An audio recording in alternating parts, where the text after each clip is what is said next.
Great to have you with us here on Take Two with Jerry and Debbie, along with Debbie Georgiani. I am Jerry Usher.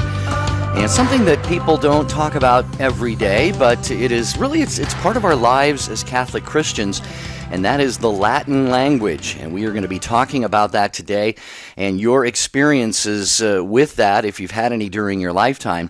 And according to Google Translate, gratias ago tibi quia veniendo. Thank you for joining us. Wow, I'm impressed. You must have studied that in college. No, Debbie, I confessed ahead of time. I said it's according to, if it was wrong Latin, Google Translate got it wrong. But you did study it though, didn't you? I did for 2 years in college. Yeah, absolutely. Was it a worthwhile course? Did you like it? It was challenging, to be honest, because really? frankly, I had a very challenging teacher, Sister Maria Regina Pachis.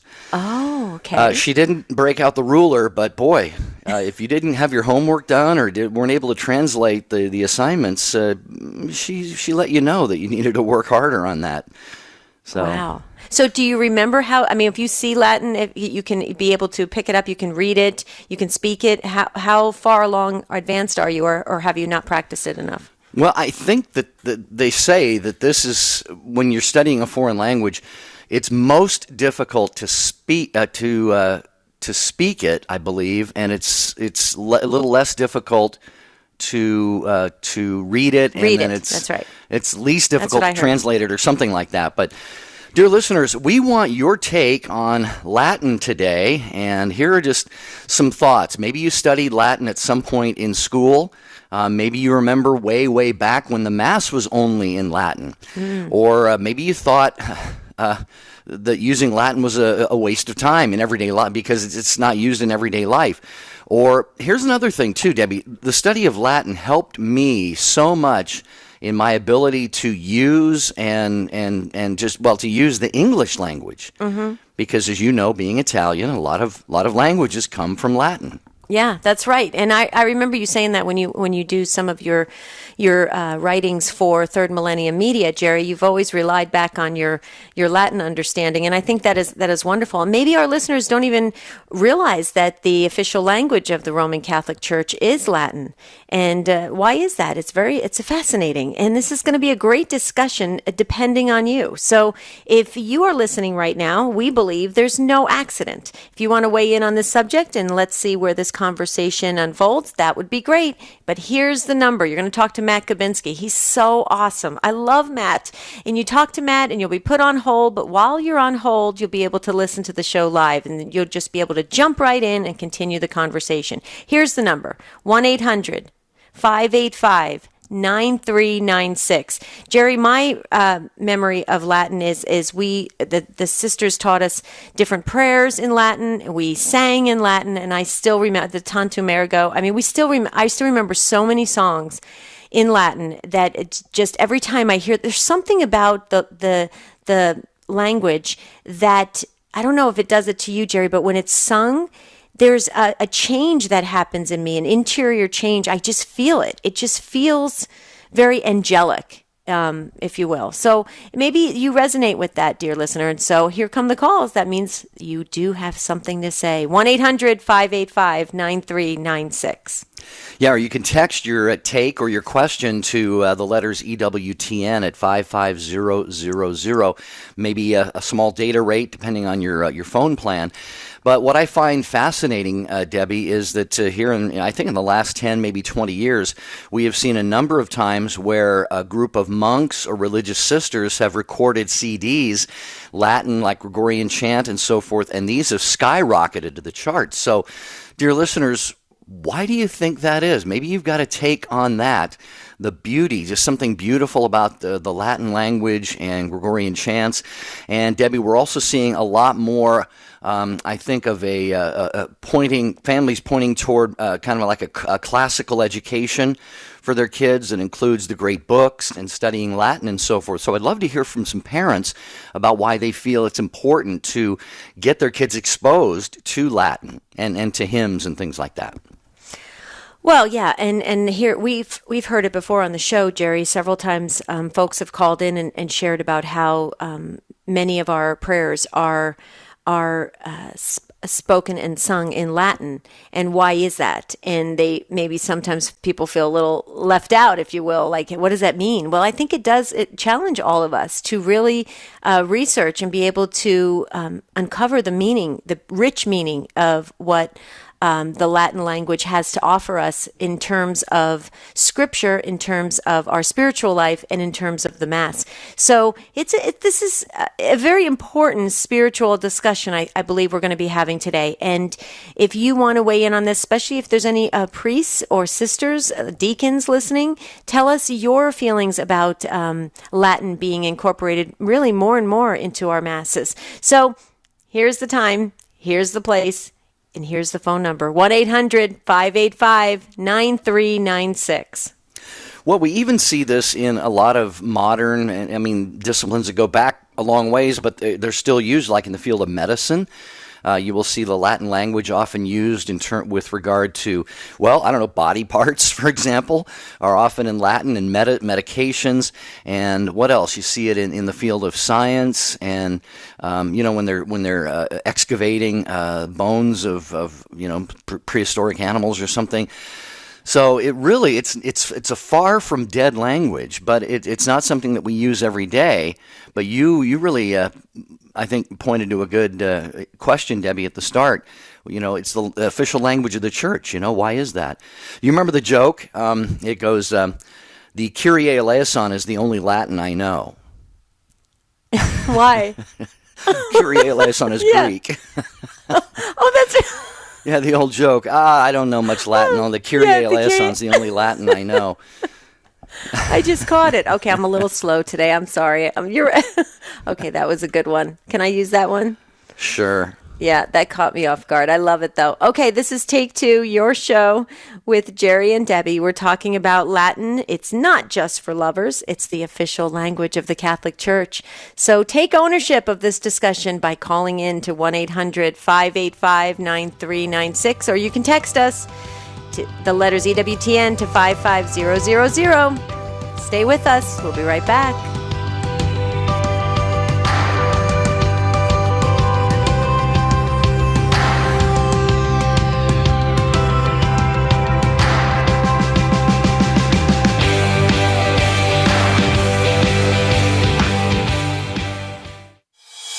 The wisdom of Mother Angelica.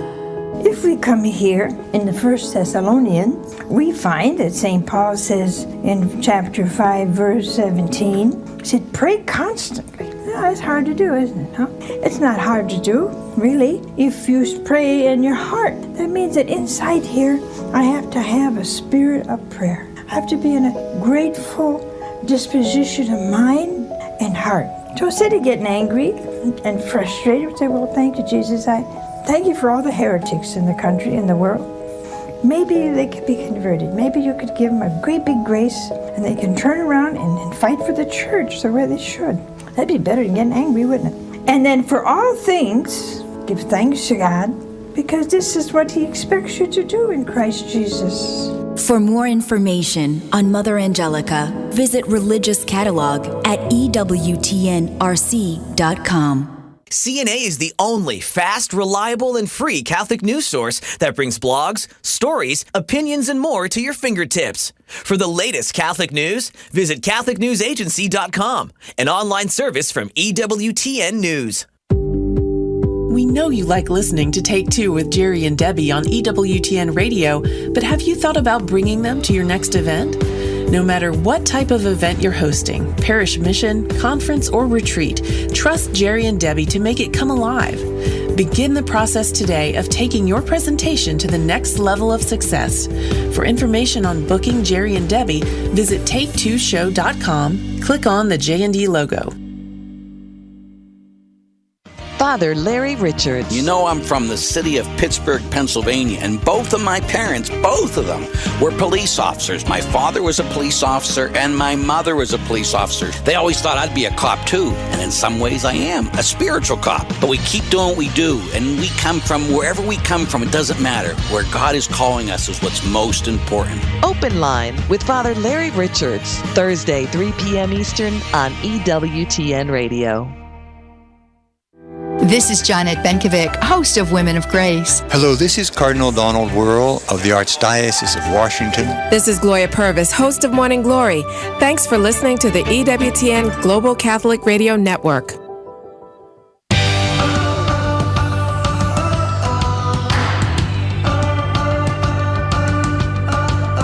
So great that you could join us here on Take Two with Jerry and Debbie. We're talking about the Latin language today, its role in the church, in culture, society, in the world.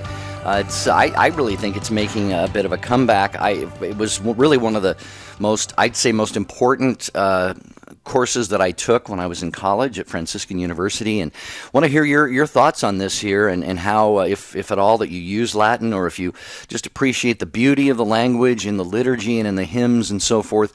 1-800-585-9396. Okay, Diane, get us started in Burlington, Iowa, listening to EWTN Radio on Burlington Divine Mercy Association. Hi, Diane.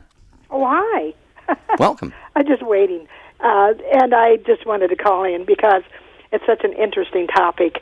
And we here in Burlington are still singing in Latin. And, in fact, one of our newer masses, the Lamb of God, we sing the Dona Nobis Pacem, and at the end of that. And I just think that if we wanted to, and we were going into the medical field, if you wanted to be a nurse or a doctor, you had to take Latin.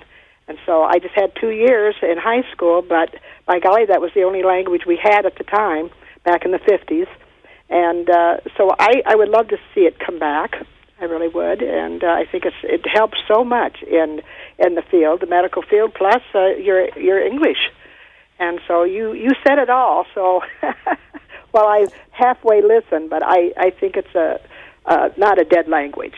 We still are using it. So. Well. And I hope that they bring it back. Diane, let me ask you this question, because you said that now you're singing different mass parts in Latin. Have you maybe glanced around, and has the younger generation, have they picked it up, or do you see them kind of looking? Well, yes, they are. Our Catholic school here, my daughter teaches music in our Catholic school here, and she gives them a Catholic or a Latin hymn to sing, Panis Angelicus. I mean, and they've gone to Rome every 3 years, and they sing it at the Vatican. They are picking it up, and I think it's easy myself, easier than German. Very cool, very cool. I've never tried German, Diane, so I don't know. But German's a hard language. Yes, it's a hard I language. am German, but we never. Dukov is about the only thing we. But no, we see a resurgence here, and of course we're in Iowa, and everything is kind of back traditionally. Sure. We enjoy our our Catholic radio station. It's 98.3, and it's been very popular, and it's taught us a lot. So I'm so grateful for Catholic radio and television. Amen. Beautiful. Well, we all should be, Diane. Thanks so much for joining us on Take Two with Jerry and Debbie today. Yes, and thank you for taking my call. Oh, Have yes, you really helped. Happy Thanksgiving. Yes, you Thank too. you, Diane. I hope that it's a beautiful holiday with family Thank and you, friends bye. for you. Bye-bye. Bye. Okay, Jim is up next in Dallas, listening to EWTN Radio on Guadalupe Radio. Hey, Jim, what's your take on this? This Jim in Dallas? Jim in Dallas. Welcome to the show, Jim. How are you? Well, I'm good, thanks. Well, I had the pleasure of going to Catholic grade school from kindergarten through senior year in high school, and we had a program that I was taught by the Bernardine nuns, and we tried to learn a word a day, English word a day. Then by fifth grade, started taking Latin, and I took Latin from fifth grade all the way through senior year in high school, and went to Jesuit, and we actually got to a point where we only spoke in Latin in our classes at Jesuit, in the Latin class. And I took so much of it, I placed out of a semester of college in taking a Latin placement test. And I found it, like it was mentioned earlier, that it's the root of a lot of languages, particularly English. I also, if you read books, or read anything that's footnoted, a lot of the footnotes begin with Latin expressions. And, frankly, we use Latin every day very colloquially with things like saying quid pro quo or pro bono or the famous line by the Marines, Semper Fi. Right. So the language is far from dead. My son even took it in high school, and there were Latin competitions around the state of Texas that he would attend, and he placed in oratory, Latin oratory. It's quite remarkable to watch. So anyway, I love the language. Well, Jim, I find it fascinating that you actually spoke it in your class. I remember, as I mentioned, I studied it for 2 years, and I don't think we ever studied it with a view to actually using it, to speaking it conversationally, more translating. I'm at an all-guys school, but it's like after school, we'd be walking the halls, and quos tandem, they were just talking to each other, and it was I don't know, it was very joyful. Yeah, and you had your own you could have club. private conversations. Yeah. Friends outside of school would never know what you were talking about. That's right. Where are those kids from? Wow, Jim, that is so. You must love when you go to different masses, as at the different churches that partake in different songs being sung in Latin. That must really warm your heart, because it's. Yeah, do you just bellow it out? Are you like the loudest one in the congregation? Well, I don't know if actually I'm in a choir, and we often sing songs in Latin, and it's lovely. It has a charming rhythm to it. Well, you're blessed. You're absolutely blessed to be able to know the language so well, and I think that is wonderful that you're passing that on, and it does inspire all of us to maybe take a fresh look at it, especially when we come across it during Mass, and to say, we need to really pursue this and be proficient at it. So, thanks, Jim. That really inspired me today. Appreciate the call, Jim. And keep listening and supporting Guadalupe Radio in any way that you can, especially with your prayers.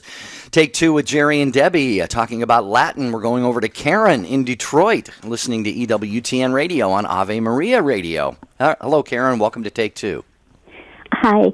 I wanted to say that, first of all, there's a universality in the church, and no matter where you traveled in the world and went to Mass, you could partake.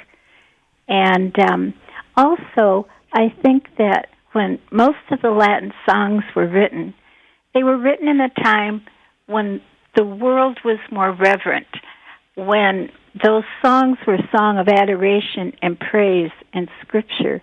And so sometimes when people hear the song, but they don't understand it, it still speaks to their spirit. Yes. Wow, that's well said. Absolutely. Yeah. So from that point of view, I think it's timeless.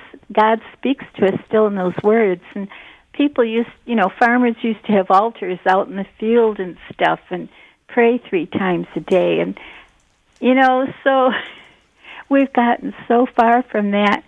But, the Word of God is alive and living, and it's in those songs. So God uses them to feed us. That's why I like Latin. Yeah, and I really appreciate all that you shared there, Sharon. And my parish, for example, I go to a rather large parish, and we have 10 weekend masses. One of those is a mass in Latin. I believe it's the extraordinary form. I don't get to attend it all that often because it's around 2:30 on a Sunday, and I typically will go Saturday night. Or we still have a beautiful choir.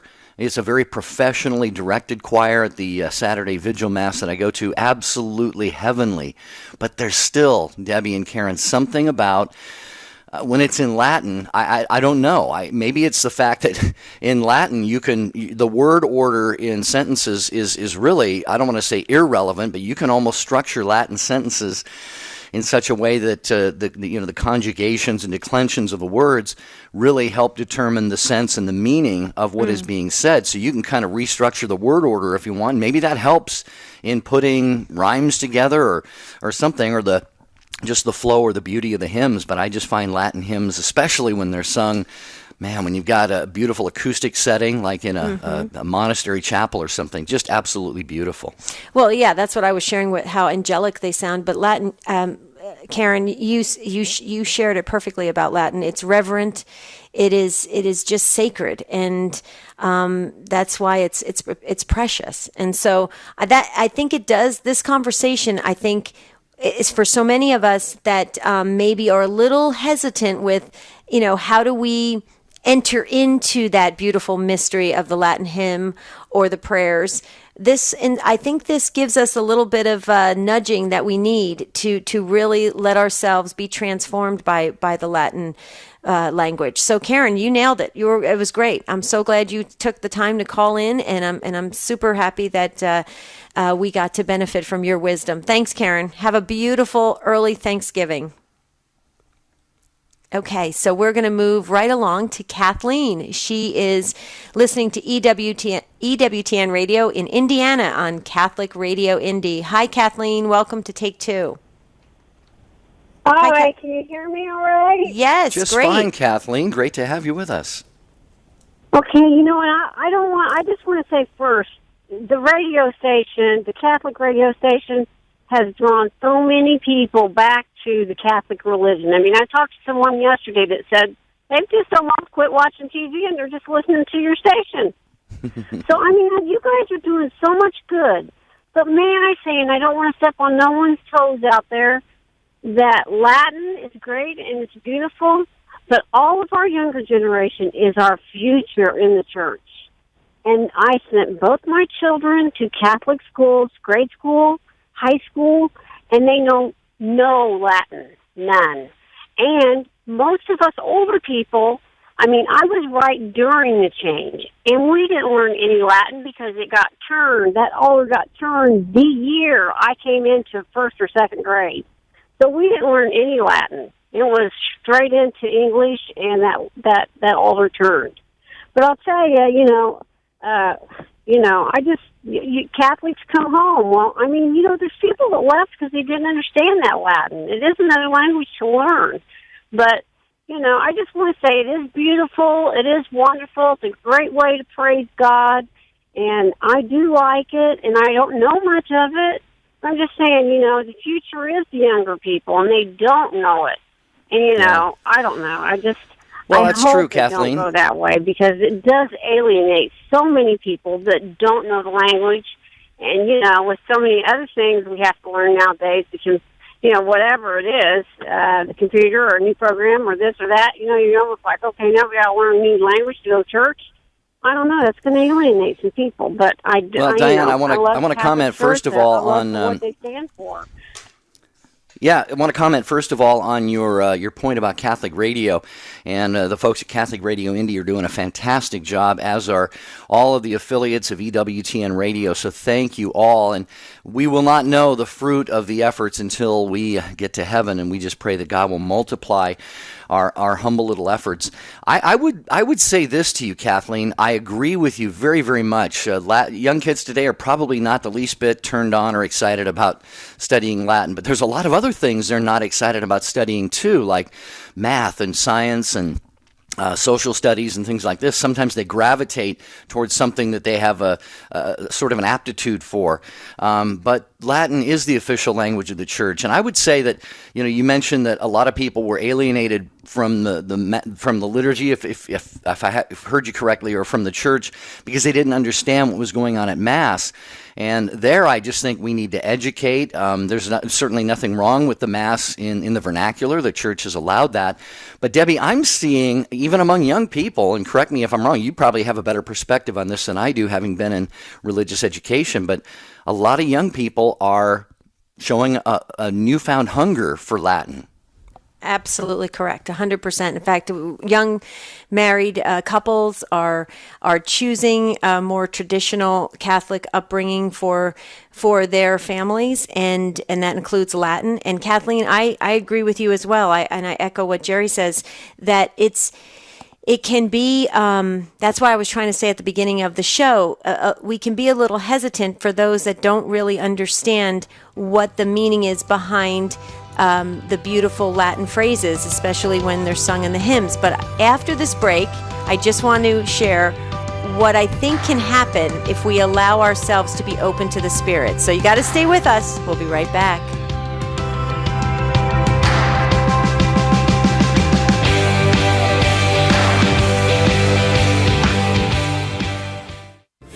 check out EWTN's official YouTube channel. Just follow the link on our homepage at EWTN.com or go to YouTube.com/EWTN. Watch EWTN's live shows or today's homily from the Daily Mass. Click the upload button to see our most recent clips. You can also find all of EWTN YouTube content by clicking the playlist button. It's all on the official EWTN YouTube channel at youtube.com/EWTN. Visit today.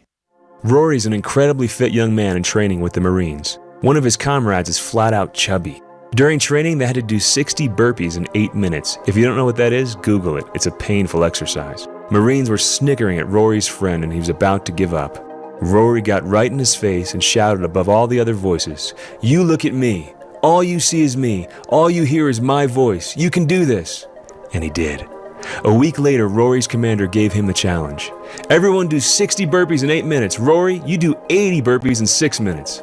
At the end of his strength and unable to go on, his friend ran out of nowhere to his side. "Rory, you look at me. You can do this." And he did. When life's exhausting you and negative voices cause self-doubt to creep in, Jesus is there at your side, shouting at you, "You listen to me. All you hear is me.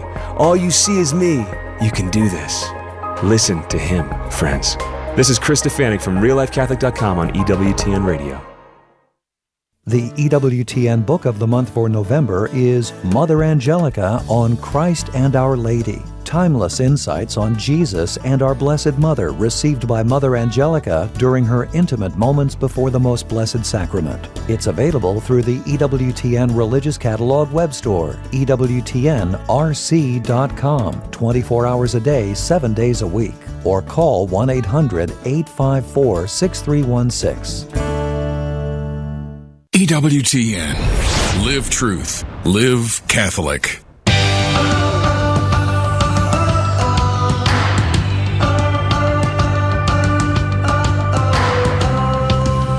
We're talking about Latin today on Take Two with Jerry and Debbie. We're having a great discussion, and Kathleen called in and she shared some really great points about understanding Latin and how our kids maybe really don't identify with the Latin language, and so therefore possibly the Mass is not as engaging for them, or is not they don't feel as what's the word? They can't feel as maybe welcome. I don't want to put words in Kathleen's mouth, but I understand her point, because I used to hear it all the time as a religious education director. And I wanted to comment before the break, but then we had that hard break that we cannot move, that's my only Christmas gift, Jerry, I want this year, is to be able to move that hard break, but I can't. Okay. Well, you talk to someone who's that's above my pay grade, Debbie. Sorry. Okay. But I just wanted to share real quickly, and I hope Kathleen is listening because she went on with her day, but I'm hoping she has the radio still on. I just wanted to share this, that I used to play Latin hymns and Gregorian chants for the junior high and high schoolers when we would do different meditations, especially when we would go and visit Jesus in the tabernacle, and we would have these different hymns being played. There was a definite change, a visceral effect would happen with the children, in the sense that they felt deeply, it was deep rooted, they couldn't explain it, but they loved the feeling of the Latin sound. The sound calmed them. It brought smiles on their faces. They just loved it. They were transformed. In fact, I get Holy Spirit goosebumps when I think of it, because I remember vividly this one soccer player. I won't say his name because in case he's listening, but if you know who you are, he was a tall, wonderful, big guy, young man, and he would just relax and just loved listening to the chants. And so I believe in my heart of hearts, even though people cannot actually maybe understand every word of what is being sung or spoken, we can be transformed if we allow ourselves to be open to that spirit and let it just seep from within and watch what happens. I don't know if you agree with that, Jerry. I feel very strongly about that because you understand Latin. I don't understand a lot of it. So for me, it does have an effect on me physically. Well, I wouldn't say that I understand it to the point where I can listen to, say, go to a Latin Mass and I couldn't just repeat after the priest, for example, the prayers of consecration or whatever he is praying. And I will add this too. I prefer to go to Mass in English simply because I do understand that. And for me, for my spiritual food, if you will. I want to get the most out of it, and I love the Latin Mass. It's absolutely beautiful. But here's what I would just say maybe in closing for Kathleen, and this is something we can all keep in mind. Whether or not it's Latin or English or Spanish or French or German at Mass, the key is to educate our kids about what's going on at Mass. And if you fall in love with the Eucharist, Debbie, you know this, then the Mass could be in a language that you would never, ever have any inkling of what it is, but still be able to follow. I've been in many foreign countries. You have too. Mm-hmm. And you go to Mass and you stand at the same time and you sit and you kneel, and when the priest holds his hands over the host, you know what's happening. And anyway, we could both go on and on about that, but we got a lot of calls. So yeah, but that's very true, though. That's very true, and that's another point, that just entering in and being open to how you are part of that mystery, part of that sacrifice of the Mass, and how beautiful that is. And that's just by the being, not by an intellectual knowledge, but by your being.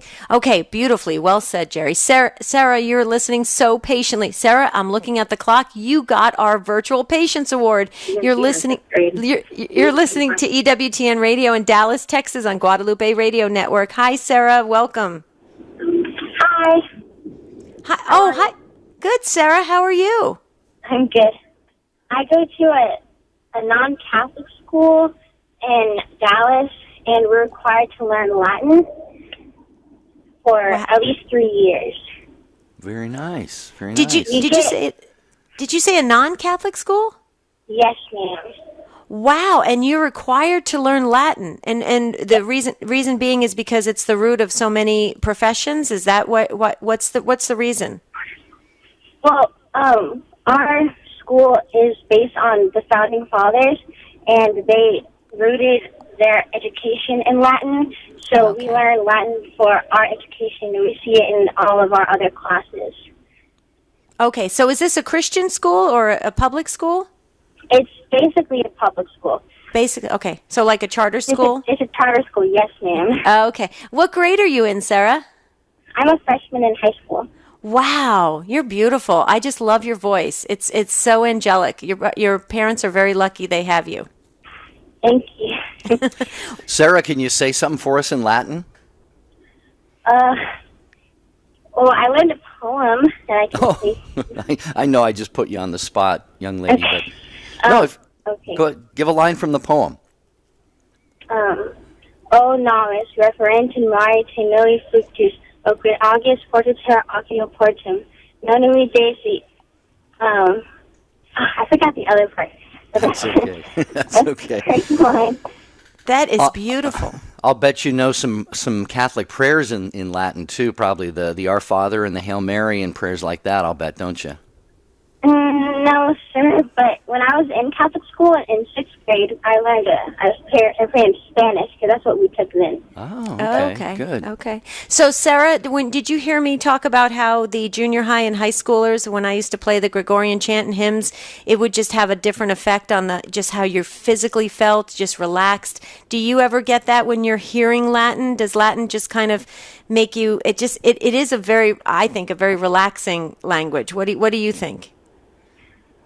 Our teacher used to play Gregorian chant for us too, and it really calms us down and really lets us focus on the language while we're translating.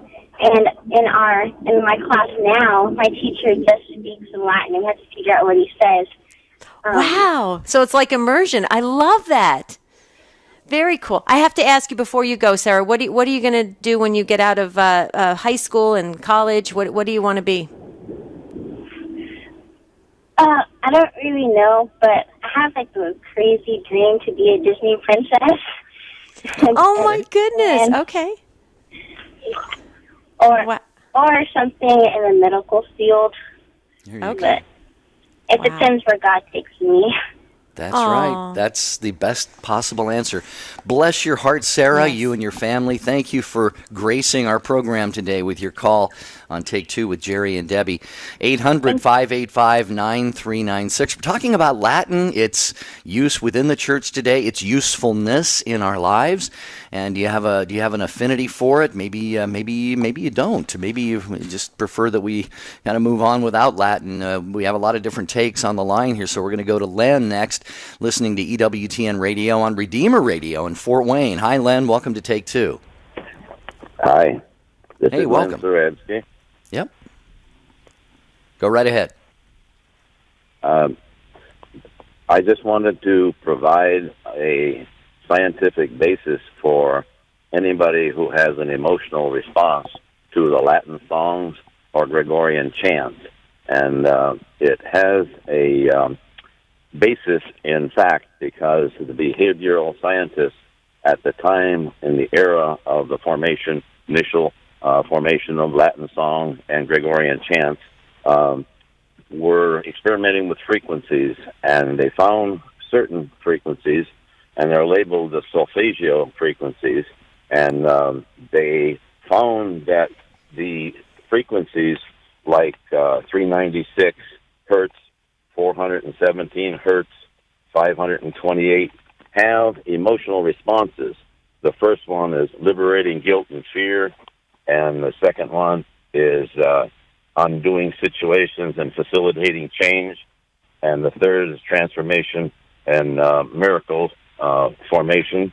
And these frequencies can be found, the numerical value, by looking at your iPhone keypad and look at the vertical stack of numbers. In the left is 147, then it's 258, then it's 369. If you permutate those numbers, 147 hertz, 417 hertz, 741 hertz, and do the same with the other three vertical stacks of numbers, you'll get 9 of these solfeggio frequencies.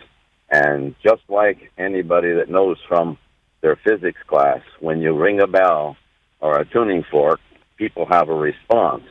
Furthermore, a similar size tuning fork and bell have an immediate physical response. They begin to vibrate at the same frequency as the original sounded tuning fork or bell. So I believe what's going on is that in the Gregorian chant, in order for the results of these behavioral scientists to be preserved, they locked those frequencies in, and they generated Gregorian chants that have many or all of the frequencies. And there is a particular Gregorian chant that does have them all.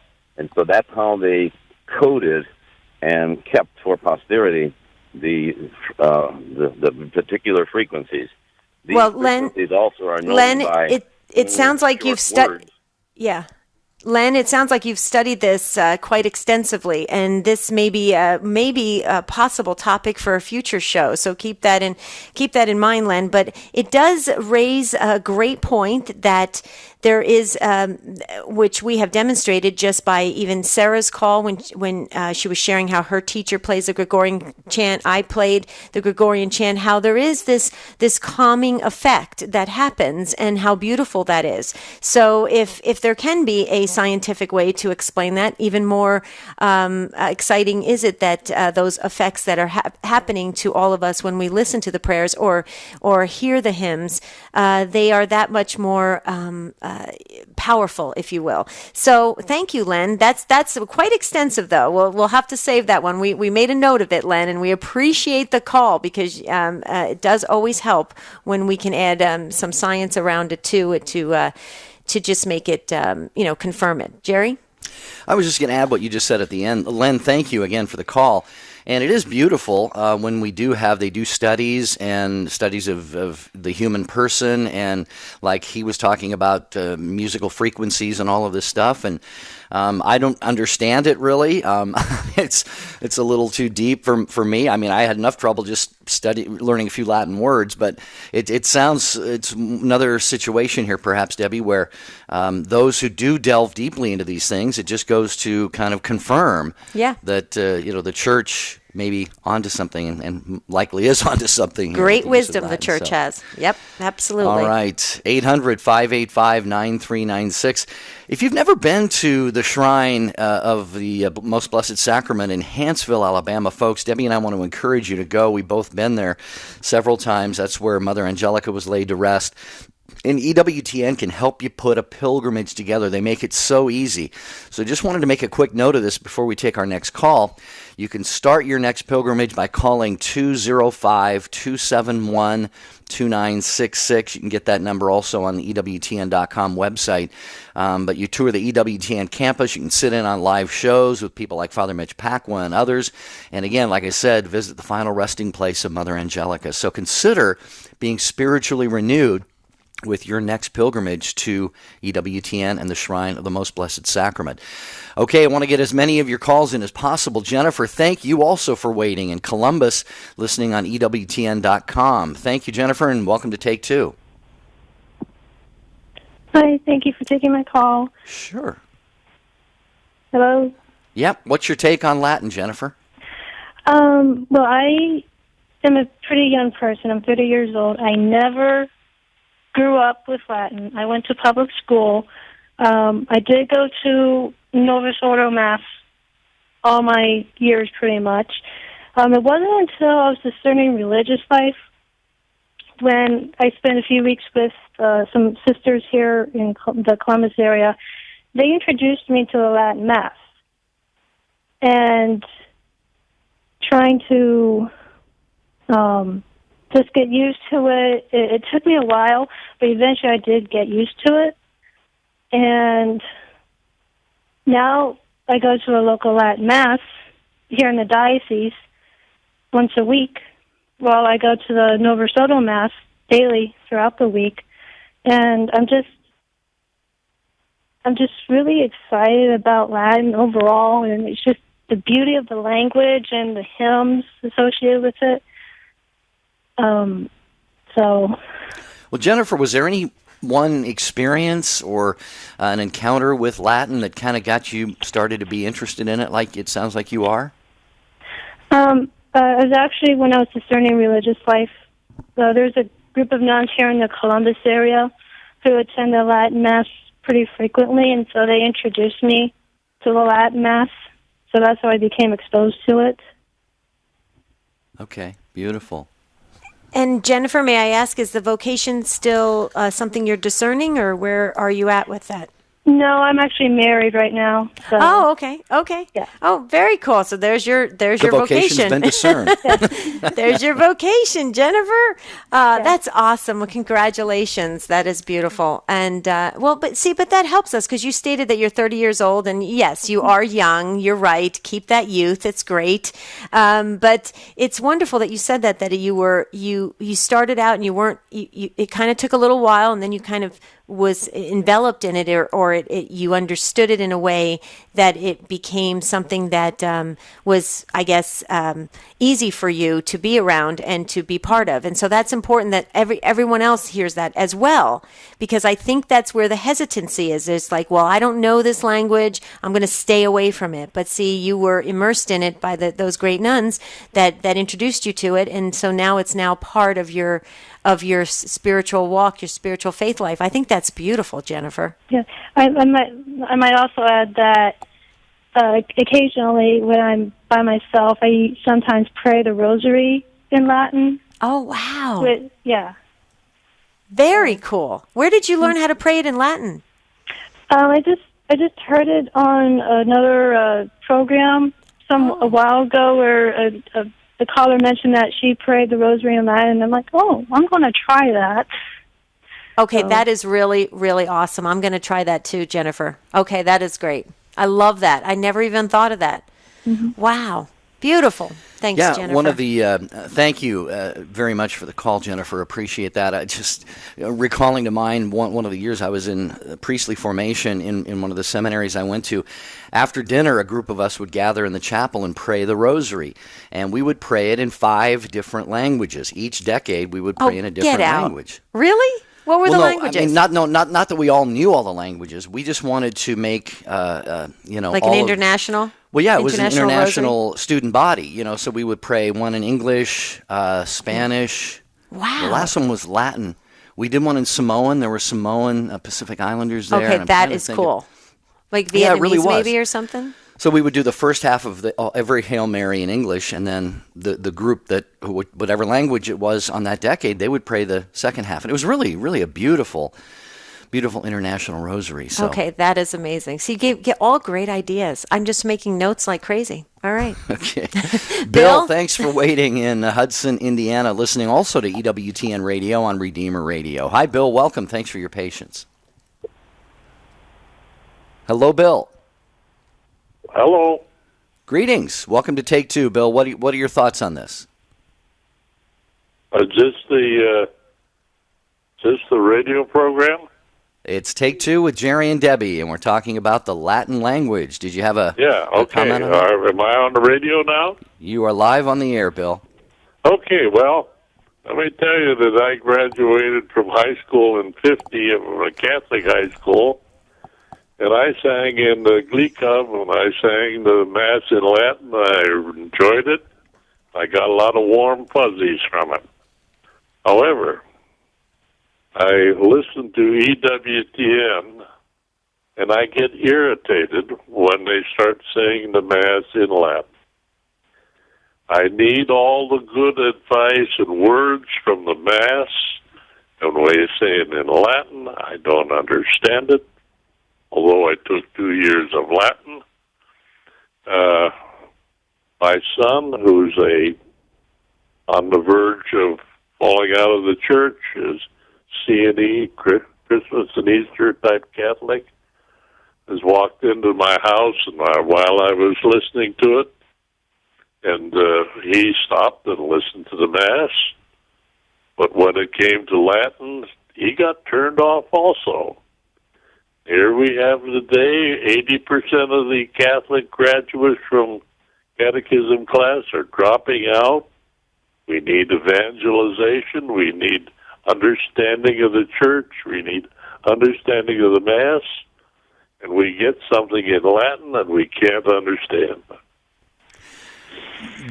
Bill, Debbie, I'm going to hand it off to you in a second. I would just say this, Bill, something, I alluded to it earlier, and all of those other things you're talking about are, I think, predominantly available in English. Catechesis, I mean, I don't know any catechesis or religious education or RCI classes that are done in Latin. It's usually in the native tongue of those who are going through the course, but Latin, it remains the official language of the church. We wanted to do this show today, not in any way as a put down to those who don't really appreciate Latin. I mentioned earlier that I actually prefer to go to Mass in English, the vernacular myself, because, like you said, Bill, I want all that I can get out of it.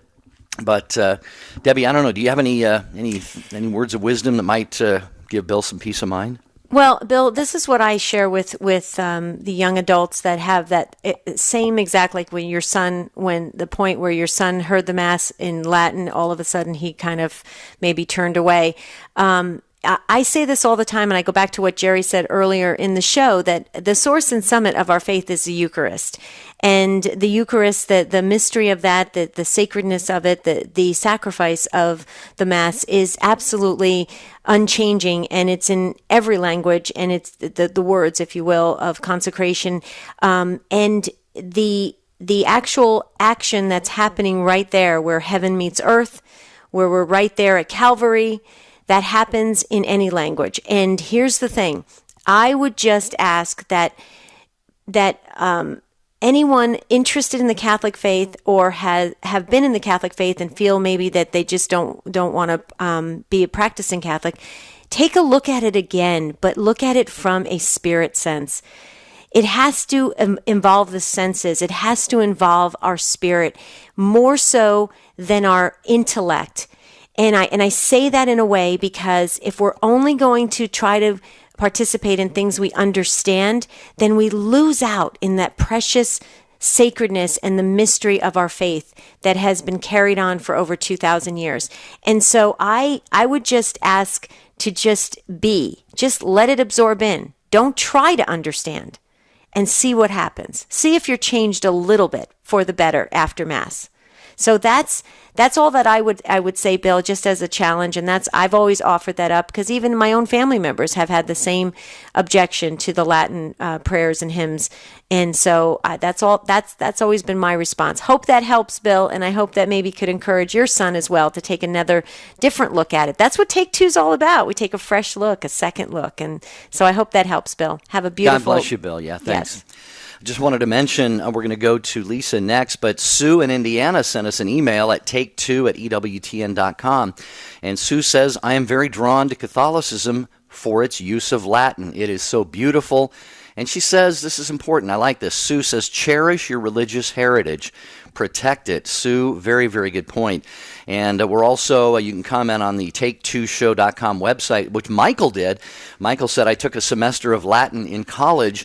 In 4 years of college, it was the most helpful class across many types of knowledge.